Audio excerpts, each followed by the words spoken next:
안녕하세요, 가치환입니다. 2월 2일 금요일 국내 시장이 마감되었습니다. 자, 오늘은 완전히 불금이 되었죠. 오늘 밤에 또 축구가 있는데 이 축구까지 이겨준다면 정말 제대로 된 불금이 될 것 같습니다. 우선 오늘 코스피는 2.8%의 폭등이 나왔고 어제에 이어서 오늘까지 오전장, 오후장 모두 가릴 거 없이 계속 좋은 흐름이 이어졌습니다. 그래서 오늘은 대부분의 대형주들이 큰 상승이 나왔고 지난 2020년 당시 그때가 살짝 떠올랐던 시장 흐름이었습니다. 그래서 오늘은 정말 보기 드문 상승이 나왔고요. 그리고 코스닥은 오늘은 코스닥 쪽에서도 어제는 코스닥이 상대적으로 힘이 없었다면 오늘만큼은 같이 보조를 맞춰주면서 마찬가지로 2%의 급등이 나왔습니다. 그래서 여러분들이 보유한 종목들이었다면 대체적으로 상승했던 종목이 많지 않을까 그렇게 생각이 되고요.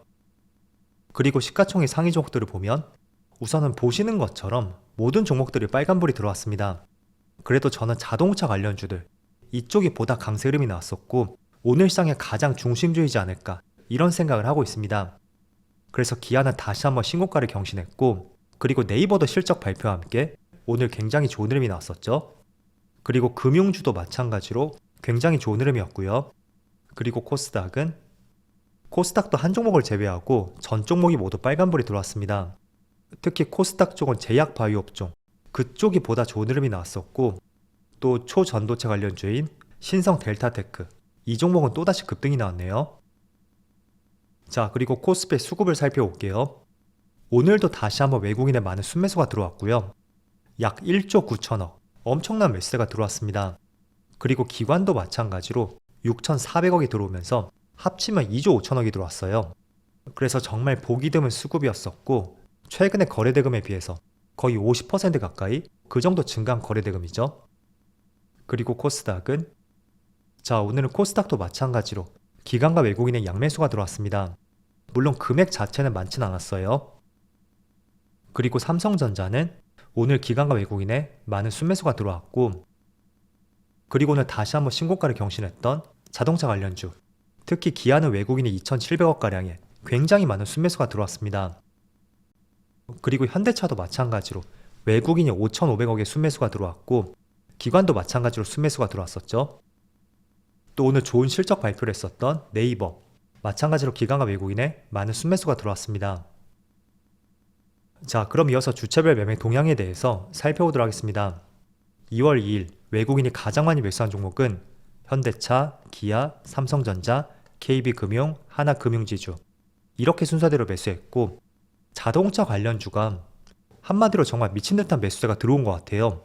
그리고 그 밑에는 금융주가 많이 포진해 있고 주된 이유 중에 하나로서는 물론 자동차 관련주는 실적도 굉장히 좋았지만 저PBR 관련주로서 단순히 저PBR주를 넘어서 좋은 실적까지 받쳐주고 있기 때문에 다른 업종에 비해서 조금 더 부스터 효과를 내고 있지 않나 그렇게 생각을 해볼 수가 있습니다. 또 기관은 삼성전자, LG화학, 현대차, 신한지주, SK하이닉스, 네이버도 있네요. 이렇게 순서대로 매수를 했습니다. 자, 이어서 해외 증시를 볼게요. 전날에는 다행히 미국 증시가 한 차례 크게 반등이 나왔습니다. 이틀 전에는 크게 급락이 나왔던 만큼 그 연속성이 이어지지 않을까? 이런 생각도 한편으로 했었거든요.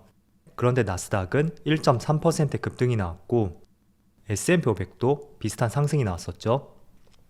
그리고 다우지수도 1% 상승이 나오면서 다시 한번 종가상 신고가를 경신했습니다. 그리고 반도체는 조금은 아쉽지만 그래도 일부 반등이 있었고요. 또 아시아 증시를 보면 니케이는 오늘 0.6%, 대만은 0.3%, 중국 증시가 다시 한번 0.7% 하락이 나오면서 직전 저점을 다시 이탈할 가능성이 높아진 것 같아요. 그래서 오늘은 중국 증시를 제외했다면 글로벌 시장 흐름이 괜찮았었고 그 중에서도 국내 시장이 오늘 코스닥도 1.6% 급등이 나오고 있고 코스피는 무려 2%가 넘는 상당히 상승폭이 크게 나오고 있습니다. 그래서 일봉상으로 보더라도 1월 중순까지만 하더라도 시장이 조금은 역배열로 들어서는 초입이었었잖아요. 하지만 그거를 확연하게 돌려 세웠다고 볼 수 있고 이제는 직전 고점을 돌파할 수 있는지 그런 부분을 한번 살펴봐야 될 것 같습니다. 물론 최근 이틀 동안에 거의 4%가량의 상승이 나왔거든요. 그래서 충분히 조정이 들어올 수도 있는데 최근에 국내 시장의 상승 모멘텀이 되고 있는 저PBR 관련주들 그 모멘텀이 쉽게 꺼지지 않는다면 섣불리 조정이 들어오지 않을까? 그런 생각을 미리부터 갖는 것도 조금은 섣부를 수도 있다고 생각이 됩니다. 즉 시장이라는 것은 한번 방향을 잡게 되면 그 방향을 유지하려는 성질이 있거든요. 그래서 지난 2020년 당시에도 한번 시장의 방향이 잡혔을 때는 그 흐름을 지속적으로 유지를 했었고 지수가 쉽게 꺾이지 않았던 것을 떠올려 본다면 지금도 너무 보수적인 관점보다는 직전 고점까지는 한번 도전하지 않을까? 그런 생각도 한번 해보신다면 좋을 것 같습니다. 자, 그리고 일반적으로 명절을 앞둔 시점에는 그전에는 시장 흐름이 통상적으로 좋지는 않습니다. 그런데 확실히 코스피는 평소의 흐름을 깨는 흐름이 나오고 있고 그 저PBR 관련주에 대해서는 제가 어제하고 그저께 이틀 동안의 중요한 부분을 말씀드렸으니까 한번 참조를 해보세요. 그래서 설 전까지도 이런 흐름들이 계속 이어지는지 한번 살펴보시고 또 설날이 지나고 나서 바로 다음날 미국의 1월 CPI 발표를 앞두고 있습니다. 그래서 물가 상승이 2%대로 떨어질 수 있는지 그것도 하나의 관전 포인트가 될 것 같으니까 설 이후에 중요한 일정으로서 한번 중요하게 보시면 좋을 것 같아요. 자, 그리고 미국 시장도 마찬가지로 최근에 많은 기업들이 실적 발표를 하고 있습니다. 자, 그런데 이번 주에 발표를 하고 있는 많은 빅테크 기업들 생각보다 괜찮은 실적을 발표를 하고 있더라고요. 그래서 메타도 시간에서 지금 15% 급등이 나오고 있고 사상 처음으로 배당금까지 지급하겠다는 계획까지 세워져 있습니다. 그리고 추가적으로 애플도 중국 매출은 감소했지만 4분기 만에 역성장을 탈출했다는 기사가 나왔습니다.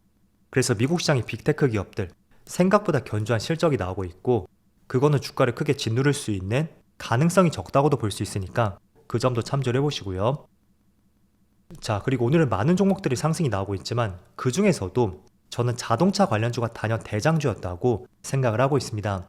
지금 보시는 현대차라든지 기아 모두 8% 급등이 나오고 있고 그래서 이제 자동차 부품주들까지 대표적으로 서현이와 그리고 성우하이텍까지 자동차 부품주들도 강세를 보였습니다. 일단 자동차 관련주를 월봉으로 볼게요. 기아는 지난 2021년 고점, 그 고점을 경신하면서 2000년대 이후로 이 구간이죠. 역사상 신고가를 달성했습니다. 물론 그전에도 주가의 움직임이 있었지만 98년 이전이었고 회사가 부도나기 직전이었던 만큼 그렇게 참조할 수 있는 가격대는 아니라고 생각이 됩니다. 그래서 조금 더 중요하게 볼 수 있는 것은 2000년대 이후에 직전 고점들, 그 고점들을 모두 돌파했다는 것은 충분히 눌림이 나올 가능성이 있겠지만 저는 쉽게 상승 모멘텀이 꺾이진 않을 것 같다 라는 생각을 갖고 있습니다. 제가 중간쯤에 코스피 지수를 말씀드렸듯이 시장이라는 것은 한번 방향성을 잡게 된다면 그 방향성을 최소한 몇 개월 정도는 계속 유지를 할 수밖에 없다고 생각이 돼요. 그래서 지난 2020년 당시에도 한번 방향성을 잡고 거의 7, 8개월 정도? 그 정도의 랠리가 나왔던 만큼 지금은 그동안 20년 동안 쌓였었던 직전 고점 부근들, 그 고점 부근을 돌파한 시점인 만큼 충분히 장기적으로 조금 더 끌고 갈 수 있는 흐름이라고 생각이 됩니다. 그리고 현대차를 보면 자, 현대차는 아직까지는 조금은 부족하지만 이것도 현재 목표하는 가격대 25만원 부근까지는 도전할 수 있는지 이런 것도 살펴봐야 되겠죠. 그리고 지금 많은 기업들의 주가에 큰 상승이 나오고 있는데 어쨌든 가장 큰 이유 중에 하나가 코리아 디스카운트에서 저 PBR주에 대한 개선, 그 기대감이 상당히 큰 것 같습니다. 그렇지만 제가 분명히 말씀드렸어요. 지금 많은 대형주들이 큰 상승이 나오고 있고 실제로 그 개선안이 이달 중으로 발표가 된다면 그때는 분명히 크게 차익 매물이 나올 수도 있는 가능성이 있습니다. 그래서 그거는 꼭 조심을 해보시고요. 아직까지는 정확한 일정은 나오지 않았습니다.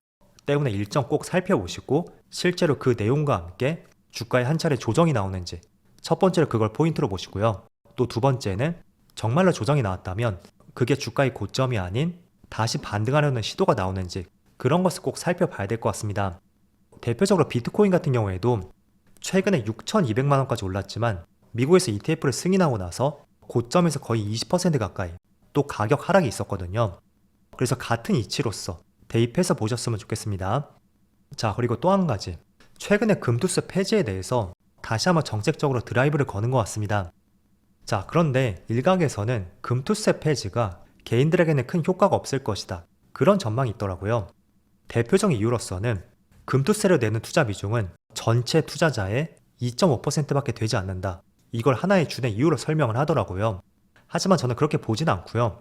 어쨌든 주가를 상승하는 견인 주체는 대표적으로 기관, 외국인, 그리고 개인들 내에서는 큰손들이 있겠죠. 때문에 이런 제도를 개선함으로써 그 큰손들이 국내 시장을 떠나서 미국 시장으로 가지 못하게 할 수 있는 국내 시장만의 매력적인 요소가 될 수도 있다고 생각이 되거든요. 자, 잘 생각해 보세요. 국민연금 같은 경우에도 지금 국내 시장의 포트 비중을 줄이고 미국 시장의 포트를 계속 더 늘리고 있습니다. 비중 자체를 늘리고 있어요. 그렇게 할 수밖에 없는 것이 솔직히 수익률 측면에서는 미국 시장이 훨씬 낮잖아요. 그렇다 보니 많은 자금들이 미국 시장으로 몰릴 수밖에 없고 국내 시장을 떠나는 자금들이 필수적으로 발생될 수밖에 없습니다. 그런데 이런 제도를 개선함에 따라서 자금 이탈을 막을 수만 있다면 금투세 해당자가 2.5%밖에 되지 않는다고 해도 증시 부양에는 충분한 효과가 있지 않나 그렇게 생각을 하는 것입니다. 그래서 이런 부분도 추가적으로 나올 수 있는 내용 중에 하나니까 계속 살펴보시고요. 자, 그래서 어쨌든 오늘은 금요일이고 또 2월 첫날이라고 할 수가 있잖아요. 물론 어제가 첫날이었지만 어쨌든 그래도 많은 대형주들이 정말 오랜만에 강세 흐름이 나왔고 마치 2020년 당시처럼 굉장히 큰 시세가 나왔던 하루였습니다. 그래서 이런 흐름들이 조금 더 이어지기를 한번 바라보면서 오늘 영상 마치도록 하겠습니다. 자, 그럼 한 주 동안 정말 수고 많으셨고요. 저는 다음 주 영상에서 다시 찾아뵙도록 하겠습니다. 감사합니다.